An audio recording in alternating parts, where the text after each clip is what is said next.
An Accommodation. And I both agreed that something had to change, but I was still stunned and not a little hurt when I staggered home one evening to find she'd draped a net curtain slap bang down the middle of our home.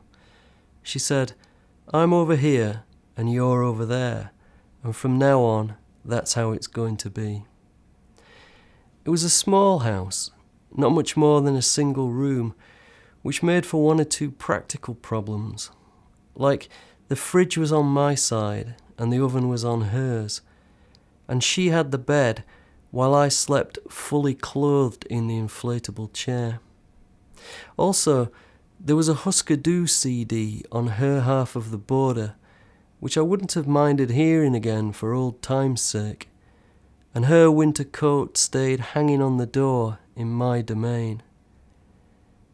But the net was the net, and we didn't so much as pass a single word through its sacred veil, let alone send a hand crawling beneath it, or, God forbid, yank it aside and go marching across the line.